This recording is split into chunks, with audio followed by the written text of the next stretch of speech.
So then after I got in California, How did you pick where to go in California? Oh, because Hazel. went to Los Angeles, and that's because that's where I could be in contact with Hazel. She lived in Maywood, or over in that, or Bell, or some, over in that general area.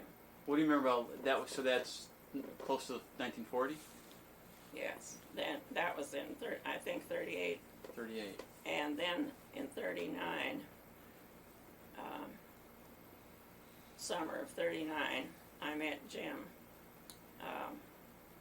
Hazel's husband, cousin, Kenneth Rasmussen, had a sister named Eva. And somehow or other, they got, and how this all was arranged, I don't recall, but Eva and I went with Jim and another fella on a double date. And that's the first time I ever saw Jim. Do you remember where you went?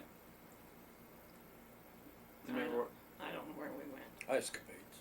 No, that's the first date you and I had, was to the Ice Capades.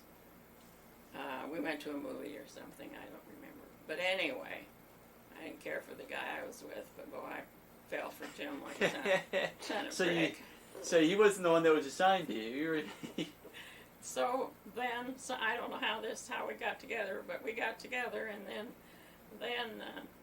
when we did, first time we did go out, we did go to the Ice Capades, because many times Jim has said that was his downfall, was taking me to the Ice Capades. What do you remember about Los Angeles in 19? I don't want to talk about Grumpy yet.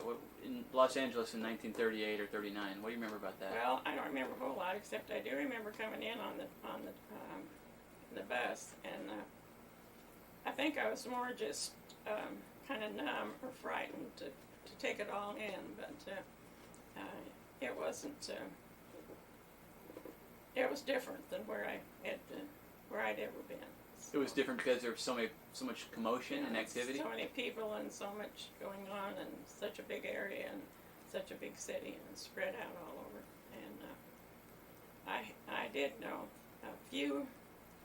There was a few people from around the Marquette area that lived out there that I spent some time with. Did you live and did you get an apartment by yourself? No, I stayed with Hazel till I found something to do, and then from then on, I just worked. I ended up by working for a dentist named Dr. Frame, and they had 2 boys, and I was like a live-in to take care of mostly to take care of the boys and be somebody to be there as they had led their busy lives, and they were very good to me. They were people from the Mormon Church, and that's one way that I got with some of the people that I was with, was because I went with Dallas Haig and his wife, and some others that were. But anyway, through the church, and they were very, very good to me, and I must have been there maybe a year and a half, or maybe even longer. And then in July of 40, Jim and I got married. In the meantime, I was going with Jim at least once a week. What kind of stuff would you guys do? Not much of anything. We'd just go for a ride or go to a movie. Didn't have enough money to do. And I was making very, very little. And what I got... Did you have your own car? No, Jim did, but I did. Jim, what I made, I sent all but $1 each month to my brother, who was going to BYU.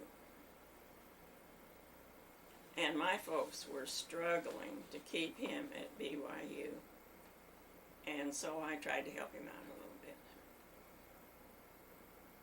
But anyway. What do you remember about in 38 and 39, all this? Do you remember how you felt before the war started? Do you remember how you felt about us? No, all I know, because I remember the day that when they announced the war. I remember that as just as plain as.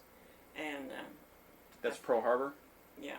And you don't remember anything, the sentiment, how you felt before that? Not really. I was in kind of different environment, and didn't really mingle that much. I went to church, and I went to stayed and took care of those boys, and that was about them. And in July of 1940, the Frames, where I worked, gave us a really nice wedding in their home, and we got married and moved. Right after the marriage ceremony, we moved to Tahunga,